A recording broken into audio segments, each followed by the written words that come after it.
नमस्कार दोस्तों आप सभी का हमारे इस चैनल में बहुत बहुत स्वागत है। जैसा कि दोस्तों आप लोग देखने जा रहे हैं हैलो एल्केन्स से संबंधित रासायनिक अभिक्रियाएं। जैसा कि दोस्तों आप देख पा रहे हैं कि हम लोग इस वीडियो में वही चीज़ें पढ़ेंगे जो कि आपके बोर्ड एग्जाम में, क्लास 12 के बोर्ड एग्जाम में या फिर कक्षा 10 के बोर्ड एग्जाम में डायरेक्टली जो चीज़ें पूछी जाती हैं वही हम लोग पढ़ेंगे। दोस्तों कक्षा 10 के बोर्ड एग्जाम में तो ये नाम मात्र पूछी जा सकती है, लेकिन क्लास 12 के एग्जामिनेशन में या फिर बोर्ड एग्जाम में बहुत ही इंपॉर्टेंट रिएक्शन है ये जो आप यहाँ पर देखने जा रहे हैं। देखिए आप देख पा रहे हैं जो क्वेश्चन लिखा हुआ है, नाभिक स्नेही प्रतिस्थापन अभिक्रिया क्या होती है, उदाहरण सहित समझाइए। या फिर उसी को अथवा करके दूसरे तरीके से दे सकता है कि SN1 एवं SN2 अभिक्रिया को उदाहरण सहित समझाइए। हो सकता है दे दे इसके आगे की क्रिया विधि भी स्पष्ट कीजिए, यानी कि SN1 एवं SN2 दोनों अभिक्रियाओं की क्रिया विधि भी आपसे पूछा जा सकता है। ठीक है, और ये बता दें कि आपके कक्षा 12 के बोर्ड एग्जाम के लिए बहुत ही इंपॉर्टेंट है। दोस्तों ये रिएक्शंस क्लास 12 के आगे भी पूछी जाती हैं, यानी कि basic first year, second year, third year के लिए भी बहुत इंपॉर्टेंट होती हैं। ठीक है, तो आज हम इस वीडियो में इस क्वेश्चन को देखने वाले हैं, बहुत ही अच्छे तरीके से समझने की कोशिश करेंगे। और बता दें कि क्लास 12 की केमिस्ट्री का ये यूनिट नंबर 9 है, जिसका नाम है hello alkene and hello arene, या फिर इसी चैप्टर का दूसरा नाम है एल्किल हैलाइड, ठीक है, एवं एरिल हैलाइड। ठीक है, तो आइए देखते हैं इस क्वेश्चन को। सबसे पहले हम बता दें कि रिएक्शन बहुत ही इंपॉर्टेंट है। ठीक है, तो बता दें कि सबसे पहले नाभिक स्नेही प्रतिस्थापन अभिक्रिया क्या होती है। दोस्तों आप कक्षा 11 में भी पढ़े होंगे न्यूक्लियोफिलिक सब्स्टिट्यूशन रिएक्शन होता क्या है। देखिए अगर आप हैलो एल्केन को लिखना चाहते हैं ना, तो RX अगर आप लिख देते हैं तो ये हैलो एल्केन हो जाता है। ठीक है, आज के पहले वाली वीडियो में हम आपको बता चुके हैं कि हैलो एल्केनों का सामान्य सूत्र क्या होता है, यानी कि अगर RX लिख दिया तो इसका मतलब क्या हो गया कि यह क्या है, हैलो एल्केन है। और अगर बता दें कि R क्या है, तो R है एल्किल समूह, जहां पर हम मेथिल, एथिल, प्रोपिल, ब्यूटिल आदि रख सकते हैं। यह यक्स क्या है, यक्स को सिंपली हैलोजन तत्व कहते हैं, यानी कि सभी हैलोजन तत्वों को आप यक्स से दिखा सकते हैं। और जहां कहीं भी केमिस्ट्री में यक्स मिलता है इसका मतलब यह एक हैलोजन तत्व है। यहां पर फ्लोरीन हो सकता है, क्लोरीन, ब्रोमीन, आयोडीन हो सकते हैं। ठीक है, तो अब यह हैलो एल्केन हो गया, या इसी को कहते हैं एल्किल हैलाइड। अब बता दें कि हम लोग इसको नाभिक स्नेही प्रतिस्थापन अभिक्रिया कैसे बनाएंगे उसको देखने जा रहे हैं। देखिए ये हैलो एल्केन हो गया। जब इस हैलो एल्केन की अभिक्रिया अगर आप किसी नाभिक स्नेही अभिकर्मक से कराएंगे, यानी कि इस हैलो एल्केन की अभिक्रिया किसी नाभिक स्नेही अभिकर्मक से कराएंगे, तो नाभिक स्नेही अभिकर्मक को आप NU से दिखाते हैं और इसके ऊपर माइनस चार्ज होता है। ठीक है, अब यहां पर आप देख रहे हैं दो अभिकारक हो रहे हैं, और ये दोनों अभिकारक जब अपने में अभिक्रिया करेंगे तब क्या होगा, यह अभिक्रिया कंप्लीट होगी, यानी कि यक्स पर हमेशा माइनस आता है, R पर हमेशा प्लस आता है। और जब इस हैलो एल्केन की अभिक्रिया नाभिक स्नेही अभिकर्मक से होगी तब इसमें का माइनस इसके प्लस के पास आ जाएगा, यानी ये माइनस जो है इसमें प्लस के पास आकर रासायनिक अभिक्रिया कर लेगा और मुख्य उत्पाद बनाएगा, और यह जो यक्स है यह शेष बच जाएगा इस अभिक्रिया में। ठीक है, तो ये देखिए क्या हो जाएगा R, और यहां से ये NU, मतलब यह नाभिक स्नेही अभिकर्मक इस अभिकारक के साथ जुड़ जाएगा। ठीक है, अब देखिए ये हो गया RNU और यह आपका बच गया यक्स। ठीक है, यानी यह क्या है, तो ये आपका नाभिक स्नेही प्रतिस्थापन अभिक्रिया हो गई। ठीक है, अभी हम आपको आगे भी बताएंगे कि ये क्या है, सब इनके जगह पे आप किसको रख सकते हैं। तो आइए देखते हैं। देखिए सबसे पहले आपको परिभाषा देना है कि नाभिक स्नेही प्रतिस्थापन अभिक्रिया क्या होती है। तो हम कह सकते हैं कि वह रासायनिक अभिक्रिया जिसमें कोई नाभिक स्नेही अभिकर्मक किसी कार्बनिक अभिकारक में से एक परमाणु को हटाकर, यानी प्रतिस्थापित करके उत्पाद बनाता है, ऐसे अभिक्रिया को क्या कहेंगे, नाभिक स्नेही प्रतिस्थापन अभिक्रिया। अब इसमें देखिए क्या है, ये इसको आप लिख सकते हैं, ये क्या है, नाभिक स्नेही अभिकर्मक है। क्या है, नाभिक स्नेही अभिकर्मक है। ठीक है, ये क्या है, यह कार्बनिक अभिकारक है। क्या है दोस्तों, कार्बनिक अभिकारक। ठीक है, इसमें क्या हो रहा है, इसमें इस अभिक्रिया में यह नाभिक स्नेही अभिकर्मक इस कार्बनिक अभिकारक में से एक परमाणु यानी कि यक्स को हटाकर प्रतिस्थापित करके उत्पाद बना रहा है, इसलिए इस क्रिया का नाम क्या पड़ेगा? नाभिक स्नेही प्रतिस्थापन अभिक्रिया। अब देखिए ये एक फार्मूला हो गया जिसमें हम किसी एल्किल समूह को रख सकते हैं, जिसमें हम किसी हैलोजन समूह को रख सकते हैं और जिसमें हम किसी नाभिक स्नेही अभिकर्मक को रख सकते हैं। अब इसका एग्जाम्पल अगर देखें तो एग्जाम्पल में क्या रख सकते हैं? देखिए जैसे मान लीजिए इसके जगह पे हम ले लेते हैं एक हैलो एल्केन, और वो भी कौन सा आपको हम बता चुके हैं। देखिए हैलो एल्केन कई तरह के होते हैं, जैसे प्राथमिक हैलो एल्केन, द्वितीयक हैलो एल्केन, तृतीयक हैलो एल्केन। तो जब आपसे SN1 एवं SN2 अभिक्रिया पूछी जाती है तब आपको दो ही हैलो एल्केन ध्यान में रखना है और उन्हीं की रासायनिक अभिक्रिया को दिखाना भी है, तभी आप डिफाइन कर पाएंगे कि सही से कि SN1 अभिक्रिया SN2 अभिक्रिया क्या है। वही एग्जाम्पल हम यहाँ पर लिखने जा रहे हैं ताकि आपका एक ही साथ दो काम हो जाए। SN1 SN2 का उदाहरण भी हो जाएगा और इसका भी उदाहरण हो जाएगा, यानी कि नाभिक स्नेही प्रतिस्थापन अभिक्रिया का। तो देखिए यह क्या है, CH3 3 बार ले लेते हैं, यह CH3 3 बार है और ये जुड़े किससे हैं? कार्बन से, और इस कार्बन से और कौन है? चूंकि हमको क्या बनाना है? हैलो एल्केन बनाना है, तो यहां पर हम Cl ले लेते हैं। ठीक, ये क्या है? तृतीयक हैलो एल्केन, तृतीयक हैलो एल्केन। और इसको और किस तरह लिख सकते हैं? देखिए यह कार्बन जो है यहां ले लीजिए, ठीक, और इससे इधर कौन जुड़ा है? Cl जुड़ा है, ठीक है। और इधर देखिए, इधर सिंगल बॉन्ड है और तीन CH3 समूह जुड़ा हुआ है। इसको आप इस तरह भी लिख सकते हैं, 1 2 3, यहां CH3, यहां CH3 कर सकते हैं, यहां CH3 कर सकते हैं। देखिए यह सेम चीज आपको कहां मिला है? देखिए यही सेम चीज यहां लिखा हुआ है, यानी यह क्या है? तृतीयक एल्किल हैलाइड, तृतीयक एल्किल हैलाइड, ठीक है। और ये क्या है? एक हैलो एल्केन हो गया, इसमें यह माइनस हो गया और ये पूरा प्लस हो गया। अब आप समझ रहे होंगे कि यह चीज किस तरह है, एकदम इसी की तरह है, ठीक है। अब देखिए इस अभिकारक से कोई नाभिक स्नेही अभिकर्मक आ रहा है मिलने। यह देखिए क्या है? ये नाभिक स्नेही अभिकर्मक है।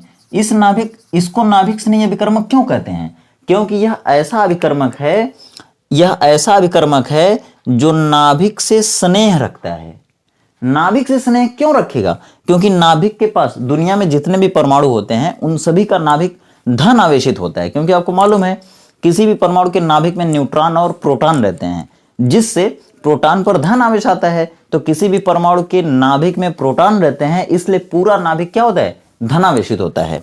तो वे सभी ऋणावेशित अभिकर्मक जो किसी नाभिक के पास जाने की कोशिश करें या नाभिक की तरफ आकर्षित होने की क्षमता रखें, या नाभिक मतलब प्लस की ओर जाने की क्षमता रखें, नाभिक मतलब प्लस की ओर जाने की क्षमता रखें या प्लस की ओर आकर्षित होने की क्षमता रखें, उन सभी को क्या कहेंगे? नाभिक स्नेही। तो जिन जिन परमाणुओं पर ऋणावेशित चार्ज आता है या एकल ऋणावेश आता है, वे सभी किसके पास जाने वाले होते हैं? नाभिक के पास। चूंकि इस OH के पास भी एक माइनस है, तो माइनस की वजह से ये भी प्लस के पास जाएगा, तो क्या होगा? नाभिक स्नेही अभिकर्मक होगा, ठीक है। अब ये आपका हैलो एल्केन हो गया, ये आपका नाभिक स्नेही अभिकर्मक हो गया। अब जब इस हैलो एल्केन की क्रिया इससे होगी तो इसके ऊपर माइनस वाला जो है इसके ऊपर प्लस के पास चला जाएगा, प्लस के पास, और प्लस के पास जाएगा तो इस क्लोरीन को हटाकर अपने ये वहीं पे बैठ जाएगा। तब क्या हो जाएगा? देखिए जरा सा, देखिए यह CH3 3 बार था, 3 बार कर दिए, C था, C से ये जुड़ा था सिंगल बॉन्ड से, ठीक है, इसके ऊपर प्लस था और यहाँ पर Cl जुड़ा था। ये जब OH आएगा तो इस Cl को हटा के अपने बैठ जाएगा, तो यहाँ पर अब Cl हट गया, Cl हट गया तो कौन आ गया? OH, और ये OH पे क्या था? माइनस। ये माइनस जब प्लस के पास आ जाएगा तो प्लस और माइनस दोनों खत्म हो जाएंगे और यहाँ यह मुख्य उत्पाद बन जाएगा, ठीक है। और Cl कहाँ गया? Cl माइनस होके हट गया, ठीक है। यही अभिक्रिया पूरी हो गई आपकी, और यही क्या है? उदाहरण है। यही क्या है? उदाहरण है। यह क्या बन गया? यह मुख्य उत्पाद बन गया, यानी इस अभिक्रिया में जो मेन चीज बना है ना उसी को मुख्य उत्पाद कह रहे हैं, ठीक। और ये क्या हो गया? ये एल्कोहल हो गया। ये क्या हो गया? एल्कोहल हो गया। इसको कौन सा एल्कोहल कहेंगे? तृतीयक एल्कोहल कहेंगे, ठीक है। और यह पूरा क्या हो गया? उदाहरण हो गया। ये किसका उदाहरण है? SN1 अभिक्रिया का उदाहरण है, ठीक है। अब एक चीज आप यहां पे देख रहे होंगे कि SN1 लिखा है, ठीक है। अच्छा, ये चीज नहीं लिखना आपको, ठीक है, यह लिखना है या ये दोनों एक ही चीज है, इन दोनों में से किसी एक ही को आप लिखेंगे, ठीक है। तब यह किसका उदाहरण होगा, SN1 का होगा, ठीक है। अब आपसे पूछा जा रहा है कि ये SN1 क्या है। देखिए चूंकि SN1 का मतलब होता है, देखिए जो N है इसका मतलब हो गया न्यूक्लियोफिलिक। क्या हो गया, न्यूक्लियोफिलिक। न्यूक्लियोफिलिक मतलब हो गया नाभिक स्नेही। यस का मतलब हो गया सब्स्टिट्यूशन। सब्स्टिट्यूशन का मतलब हो गया क्या, प्रतिस्थापन। और ये जो एक लिखा है इसका मतलब हो गया यूनिमॉलिक्यूलर। यूनिमॉलिक्यूलर यानी अगर सबको मिला दें तो आप कह सकते हैं एक अणुक नाभिक स्नेही प्रतिस्थापन अभिक्रिया। अगर हिंदी में पूरा लिख कर दिया तो आपसे यही पूछा जाएगा कि नाभिक स्नेही, अरे एक अणुक नाभिक स्नेही प्रतिस्थापन अभिक्रिया क्या है। यानी यह जो हम बोल रहे हैं वो क्या है, SN1 का पूरा नाम है हिंदी में, ठीक है। तो ये हो गया 1 का मतलब हो गया यूनिमॉलिक्यूलर, मतलब कि वह नाभिक स्नेही प्रतिस्थापन अभिक्रिया जिसकी अभिक्रिया की कोटि कितनी हो, एक हो, ठीक है। यानी अगर आपसे हिंदी में पूछा गया किसकी परिभाषा बताइए तो आप कह सकते हैं कि वह नाभिक स्नेही प्रतिस्थापन अभिक्रिया जिसकी कोटि एक हो, कोटि मतलब घात एक हो, उसे हम कहेंगे SN1 अभिक्रिया। अब इसको अगर केमिस्ट्री में जिस एक्सप्रेशन से हम लोग दिखाते हैं, अगर उस एक्सप्रेशन में दिखाएं तो कैसे लिखना पड़ेगा, तो लिखना पड़ेगा इस अभिक्रिया की दर। जैसे आप कक्षा 11 में केमिस्ट्री जब पढ़े थे तो वहां पर लिखते थे रेट ऑफ रिएक्शन यानी कि अभिक्रिया की दर, जिसको आप लिखते थे R से दिखाते थे, जिसको आप लिखते थे dx/dt करके। जैसे देखिए अगर इस अभिक्रिया के लिए अगर हम लिखें अभिक्रिया की दर यानी कि dx/dt, ठीक है, तो अभिक्रिया की दर जितने अभिकारक की सांद्रता की घात पर निर्भर करती है उसी को अभिक्रिया की कोटि कहते थे। तो यहां पर अभिक्रिया की कोटि एक है, क्यों, क्योंकि यह अभिक्रिया SN1 प्रकार की है, प्रथम कोटि की है। तो इसके लिए लिखते हैं dx/dt प्रोपोर्शनल टू जिस अभिकारक की सांद्रता की घात पर निर्भर करती है उस अभिकारक को यहां पर लिखना पड़ता है। तो ये अभिकारक है आपके पास, ये अभिकारक है और ये है, तो इन दोनों में से इस अभिकारक की सांद्रता बदलती है, ठीक है। तो देखिए इसको लिखेंगे यहां पर, ये हो जाएगा CH3, कितनी बार हो जाएगा, 3 बार, और ये क्या हो गया C, और ये क्या हो गया Cl, ठीक है। अब दोस्तों देखिए यहां पर जो सिंगल बॉन्ड है ना, इस सिंगल बॉन्ड को आप इस तरह भी दिखा सकते हैं आप पॉइंट से, ठीक है, कोई दिक्कत नहीं है, सिंगल बॉन्ड को भी बना के दिखा सकते हैं, अगर इस तरह लिख दिया तो भी सही है। अब यहां पर देखिए घात क्या है, घात यहाँ पे कुछ भी नहीं है, तो एक घात वहां पे छिपी होती है, ठीक है। तो अब यहां पर देखिए इसको अगर हम हटाएं तो यहाँ पर dx/dt भी कर सकते हैं, बराबर करके यहाँ पर एक वेग स्थिरांक लगाते थे कक्षा 11 में, ठीक है। और यही चीज यहाँ पर सेम लिख देते हैं, CH3 कितनी बार है, 3 बार है, CaCl है, ठीक है। यहाँ पर घात कितनी है, 1 है, तो यहाँ पर n बराबर 1 लिख देंगे। n क्या है, n क्या है, वही सांद्रता की घात है, अभिकारक की सांद्रता की घात है। चूंकि यहाँ पर घात कितनी है, 1 है, तो 1 है तो लिख सकते हैं हम चूंकि, यहाँ लिखेंगे चूंकि n बराबर 1, तो इसलिए अतः उपरोक्त अभिक्रिया किस तरह की है, प्रथम कोटि की है। उपरोक्त अभिक्रिया प्रथम कोटि की है, और चूंकि यह पूरी अभिक्रिया कैसी है, नाभिक स्नेही प्रतिस्थापन अभिक्रिया है, तो आप लिख सकते हैं कि अतः उपरोक्त अभिक्रिया SN1 प्रकार की होगी, SN1 प्रकार की होगी या है, ठीक है। अब देखिए आपसे कभी कभी पूछता है कि बताओ इस अभिक्रिया की क्रियाविधि क्या होती है, यानी what do you mean by mechanism of the SN1 type of reaction. या तो फिर आपसे पूछा जा सकता है कि उपरोक्त अभिक्रिया की क्रियाविधि को समझाइए। अगर आपसे क्रियाविधि पूछ लिया, ठीक है, तो इसका मतलब हो रहा है, क्रियाविधि का मतलब होता है कि यह पूरी अभिक्रिया कितने स्टेप में हुई है या कैसे कैसे हुई है उसको बताइए। तो देखिए यह अभिक्रिया 2 पदों में पूरी होती है। कैसे होती है, सबसे जो पहला पद है यानी कि स्टेप फर्स्ट में आपको क्या करना है कि सबसे पहले यह जो CH3 C और Cl है, ठीक है, ये देखिए CH3 कितनी बार है, 3 बार है, लिखेंगे वैसे CH3 3 बार C और Cl। सबसे पहले पद में यह क्या करता है, यह अपने आप को 2 भागों में तोड़ता है। यह अभिकारक या यह हेलो एल्केन या यह तृतीयक एल्किल हैलाइड अपने आप को 2 भागों में तोड़ता है। कब तोड़ता है, जब यह इस अभिकारक के पास जाता है। ये कौन है, यह है नाभिक स्नेही अभिकर्मक, ठीक है, बता दिया क्यों। अब जब यह इस नाभिक स्नेही अभिकर्मक को देखेगा तो यह अपने आप को 2 भागों में तोड़ लेगा। सबसे पहले कौन कौन से भाग बनेंगे, देखिए CH3 3 बार है, ठीक है, और ये C+ हो जाएगा, अभी नहीं होगा, अभी नहीं होगा, अभी इनके बीच की बॉन्डिंग को दिखाएंगे हम, ठीक है। CH3 3 बार CCl के बीच के बॉन्डिंग को दिखाएंगे। अब क्या करेगा, यह जब इनसे अब क्रिया करने जाएगा तो सबसे पहले ये अपने आप को दो भागों में तोड़ेगा। ये जो बंध दिख रहा है आपको C और Cl के बीच में, यह बंध ऐसे टूट जाएगा। जब टूट जाएगा तो इस बंध में से 2 इलेक्ट्रॉन निकलेंगे, और 2 इलेक्ट्रॉन निकलेंगे तो एक इलेक्ट्रॉन ये ले लेगा, ऐसे तीर दिखाएंगे, इसको कहते हैं हाफ कर्व एरो, ठीक। और ये वाला जो इलेक्ट्रॉन है इस कार्बन के पास आ जाएगा तो ऐसे दिखाएगा, ठीक है। अब ये चीज कब होती है, जब ये पूरी तरह से धनावेश ऋणावेश में नहीं बटेगा तब होती है, ठीक है। इसको मैं इसलिए बना दिया कि इस तरह का जो विदलन होता है उसके बाद मुक्त मूलक बनते हैं, ठीक है। और अगर यह बंध इस तरह से न टूटे, मतलब यह बंध टूटे लेकिन इस बंध में से दोनों इलेक्ट्रॉन अगर इसके पास चले जाएं, क्यों इसके पास जाएंगे, क्योंकि इसकी वैद्युत ऋणात्मकता अधिक होती है, ठीक है। कार्बन और क्लोरीन में क्लोरीन की वैद्युत ऋणात्मकता अधिक होती है क्योंकि इसके बाहरी कोश में 7 इलेक्ट्रॉन होते हैं। 7 इलेक्ट्रॉन होने की वजह से ये बंध के दोनों इलेक्ट्रॉनों को अपनी तरफ खींच लेता है। जब खींच लेगा तो इसके ऊपर माइनस आ जाएगा, यानी इसका रिजल्ट क्या होगा, ये CH3 3 बार जो था C के साथ प्लस हो जाएगा और ये Cl अलग हो जाएगा, ठीक है।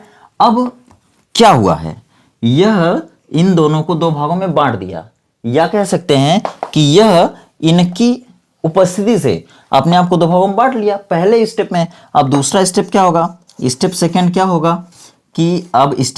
होगा कि यह जो अभिकारक है ना, अभिकर्मक जो है, यह नाभिक से नहीं अभिकर्मक इन पर अटैक कर देगा, ठीक है। देखिए क्या होगा, CH3 3 बार C प्लस था उधर, ठीक है, प्लस Cl माइनस बना था। अब यह OH माइनस इन पर अटैक कर देगा, यह इन पर अटैक कर देगा प्लस वाले पर। दुनिया के सभी माइनस किस पर अटैक करते हैं, प्लस वाले पर, और ये Cl शेष बच जाएगा। होगा क्या, ये देखिए CH3 3 बार C के साथ, ठीक है, ये CH3 3 बार C के साथ अब इनसे क्रिया कर लेगा, यानी यहां पर कौन हो जाएगा, OH, ठीक है। ये प्लस माइनस किस लिए है, आकर्षित करने के लिए है, और जब ये आकर्षित हो जाएंगे, बंध बना लेंगे, तो इनका यह आयन खत्म हो जाएगा। कौन बच गया, Cl, ठीक है, ये बच गया। ये क्या हो गया, मुख्य उत्पाद, यानी कि मेन प्रोडक्ट बन गया, ठीक है दोस्तों। तो ये एक अभिक्रिया हुई अभी तक, ठीक है, यह एक अभिक्रिया हुई है। इसमें आप समझ गए कि SN1 अभिक्रिया क्या होती है, SN1 अभिक्रिया की परिभाषा क्या दे सकते हैं, SN1 अभिक्रिया का उदाहरण क्या दे सकते हैं, और अगर आपसे पूछा जाए कि SN1 अभिक्रिया की क्रिया विधि क्या होती है तो वो भी आप समझ गए, ठीक है। तो दोस्तों आशा करते हैं ये वीडियो आपको बहुत अच्छी लगी होगी। अगर ऐसी वीडियो आप और भी देखना चाहते हैं तो हमारे चैनल को सब्सक्राइब करके बेल आइकन तुरंत दबाइए। और दोस्तों अगर इस तरह की वीडियो आगे, मतलब पहले की वीडियो जो देखना चाहते हैं अगर आप किसी पिछले चैप्टर की, तो आप प्लेलिस्ट भी चेक कर सकते हैं, ठीक है। तो आइए अब देखेंगे SN2 अभिक्रिया क्या होती है, ठीक है। तो SN2 अभिक्रिया भी सेम इसी तरह से होती है, लेकिन दोस्तों इस SN2 अभिक्रिया में क्या करते हैं, यहां पर ये 3 बार हटा देते हैं, ठीक। अगर ये आप 3 बार हटा देते हैं, CH3 CCl हो जाता है, तब ये आपको SN1 अभिक्रिया मिल सकती है या हो जाएगी। देखिए अगर हम इस CH3 C को भी हटा दिए, ठीक है, C को हटा दिए, डायरेक्ट CH3 से Cl को जोड़ दिए, तब ये कौन सी अभिक्रिया हो जाएगी, SN2 की हो जाएगी, ठीक है। अब देखिए ये CH3 Cl है, यहां भी क्या हो जाएगा, CH3 OH हो जाएगा सीधे, ठीक है, CH3 OH हो जाएगा, ठीक। अब देखिए वही चीज यहां पे क्या हो जाएगी, यहां पे क्या हो जाएगी, CH3, ठीक है, ये CH3 रह जाएगा और यहाँ पे Cl हो जाएगा, ठीक। अब देखिए यहाँ पर जब ये dx/dt करेंगे ना, तब यहाँ पर इसकी भी सांद्रता, इसकी दोनों की लिखनी पड़ेगी यहाँ पे, क्यों, क्योंकि तब दोनों की सांद्रता बदलेगी, ठीक है, तब दोनों की सांद्रता बदलेगी। यहाँ भी सेम क्या हो जाएगा, वही हो जाएगा, CH3Cl और OH माइनस। अब आप देखिए यहाँ पर एक घात यहाँ पे, एक घात यहाँ, एक घात यहाँ, एक एक कितना हो गया, 2 हो गया, लिखेंगे यहाँ पे SN2। अतः उपरोक्त अभिक्रिया किस प्रकार की होगी, SN2 प्रकार की होगी, ठीक है। अब देखिए स्टेप 1 में क्या करेंगे, CH3Cl सीधा। स्टेप 2 में क्या हो जाएगा, CH3 हो जाएगा, ठीक है। CH3 के ऊपर क्या आएगा, इस CH3 के ऊपर सीधे प्लस आ जाएगा, और ये Cl और ये OH अटैक करेगा, ठीक है। यहाँ पे क्या होगा, CH3Cl, ठीक है, CH3Cl, यहाँ भी क्या हो जाएगा, CH3Cl, CH3 पे प्लस आएगा सीधे, CH3Cl, यहाँ भी क्या हो जाएगा, CH3OH। ठीक है, बस हो गया। तो लिख सकते हैं कि इस तरह से यह SN2 प्रकार की जो क्रिया है वो भी कितने पदों में पूरी होगी? 2 पदों में पूरी होगी। अब दोस्तों सबसे इंपॉर्टेंट क्वेश्चन आता है कि आपके पास कितने तरह के हेलो एल्केन या एल्किल हैलाइड रहते हैं? तो 3 तरह के रहते हैं जो ज्यादातर आपसे पूछे जाते हैं। इसको कहते हैं प्राइमरी हेलो एल्केन या प्राइमरी एल्किल हैलाइड। ठीक है, ये द्वितीयक एल्किल हैलाइड, ये तृतीयक एल्किल हैलाइड है। अगर इससे बड़ा एल्किल हैलाइड आता है तो जो ज्यादातर आपको मिलते हैं वो होता है एलाइल एल्किल हैलाइड। ठीक है, और इससे भी बड़ा अगर आ गया तो बेंजाइल हैलाइड कहते हैं। एलाइल हैलाइड मिल सकता है, बेंजाइल हैलाइड मिल सकता है आपको। ठीक है, अगर आपसे इतने लोगों में अगर पूछा जाए कि SN2 अभिक्रिया करवाना है किसमें सबसे तगड़ी होगी, SN2 अभिक्रिया करवाना है तो SN2 अभिक्रिया किसमें सबसे जल्दी होगी या तेजी से होगी, और SN1 अभिक्रिया किसमें बहुत जल्दी से होगी? ठीक है, ध्यान दीजिएगा, अगर आपसे पूछा जाता है कि इतने लोगों में से SN2 अभिक्रिया किसमें सबसे तेजी से होगी, SN2, तो SN2 किसमें तेजी से होगी? प्राइमरी वाले में। ठीक, प्राइमरी वाले में मतलब प्राइमरी एल्किल हैलाइड में SN2 अभिक्रिया सबसे तेजी से होगी, उससे कम दूसरे में, उससे कम तीसरे में, उससे कम एलाइल में और सबसे कम बेंजाइल में। अगर वही पूछ दे कि हमको SN1 अभिक्रिया कराना है सबसे तेजी किस में होगी, तो सबसे तेजी पहले प्राइमरी, सेकेंडरी, टर्शियरी में सबसे तेजी से किस में होगी? टर्शियरी में होगी। यानी प्राइमरी, सेकेंडरी, टर्शियरी, फिर एलाइल, फिर बेंजाइल। ठीक है, सबसे तेजी किस में होगी? तीसरे में। अगर इन तीनों में देखा जाएगा सबसे कम किस में होगी? प्राइमरी में। सबसे तेज किस में होगी? सब में, तो बेंजाइल में, फिर एलाइल में। तो ये किसका ऑर्डर हो गया? ये आपका किसका ऑर्डर हो गया बताइए जल्दी से। सबसे तेजी से आपको अगर ये प्राइमरी में हो रही है तो ये कौन सा होगा? बोलिए SN2। मतलब ये किसके लिए है? SN2 के लिए। ये किसके लिए है? SN1 के लिए। ठीक है, तो SN1 अभिक्रिया सबसे ज्यादा तेजी से किस में होगी? किस में होगी बताइए? बेंजाइल में। अगर 3 में पूछा जा रहा है तो किस में होगी? टर्शियरी में। ठीक है, तो आशा करते हैं आपको पूरी वीडियो अच्छे समझ में आ गई होगी। दोस्तों अब इस चैनल पर जो बोर्ड परीक्षा में पूछे जाते हैं क्वेश्चन ना, उससे संबंधित ज्यादातर वीडियो आपको मिलेंगी। ठीक है, तो अगर ऐसे वीडियो आप पाना चाहते हैं, लगातार देखना चाहते हैं और अपना स्कोर केमिस्ट्री में बढ़ाना चाहते हैं तो फटाफट से चैनल को सब्सक्राइब करिए और इस वीडियो को ज्यादा से ज्यादा लोगों में शेयर कीजिए। ठीक है, मिलते हैं इसी तरह के कॉन्सेप्ट के साथ अगली वीडियो में। तब तक आप खुश रहिए, व्यस्त रहिए, मस्त रहिए। आपका दिन शुभ हो।